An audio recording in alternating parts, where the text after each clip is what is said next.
Good afternoon. I'm Chef Jackson Lamb here at the Hospitality Learning Center at MSU Denver. Today I'd like to review how to pan grill thin steaks. When it comes to steaks, most people don't butcher their own steaks at all. They go to their local supermarket, either they're working with the butcher that's there, or the steaks are already pre-cut and they're in the meat section, grab and go. So what I've got today are very thin steaks. Okay, this is not unusual from what we're going to see in the butcher department. And what we're going to do is we're going to pan sear these, and right after we season them with salt, pepper, and a little olive oil. So my pan is getting nice and hot.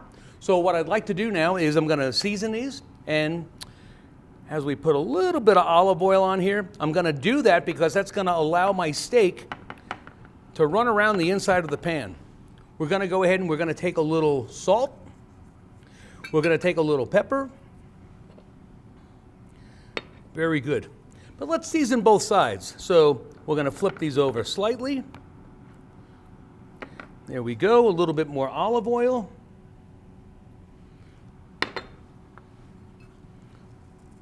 A little bit more salt. And a little bit more pepper.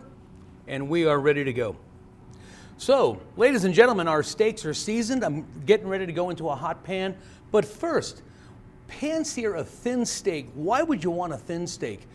A lot of people like a big, fat, juicy steak, but when you have a thin steak like this, multiple uses. You can make yourself a steak sandwich, steak and eggs. You can use these steak medallions over the top of a salad. You can make a Philadelphia cheesesteak sandwich. You could use these for steak fajitas. So a thin steak is just as valuable and versatile as a big steak. So let's get them cooking. So I'm gonna go ahead and we'll take our medallions. We're gonna put these right into the pan here. Obviously the pan's pretty hot. We're getting some response right away from the heat.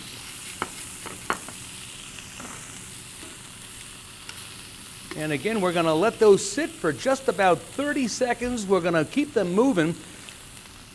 It's harder on a thin steak to get a rare, or medium doneness. Typically, since the steak is thin, we're gonna be medium to medium well. So bear that in mind when you're doing this at home. Once we have our steaks in the pan, we want to leave them alone for about a minute or a minute and a half. The fact that they're thin, they're going to cook a lot faster than a thick steak. So I'm ready to flip these over right now. And as I flip this, you can see some great color. We see the sear on the meat. We've got a little caramelization there. We're going to continue to let these go for only another minute, and we'll be done. Again, I mentioned the applications earlier: steak fajitas, steak and eggs, steak sandwich, Philadelphia cheese sandwich. Your choice, great product, thin steak, quick to cook. Hey, I'm Jackson Lamb. Thanks for watching.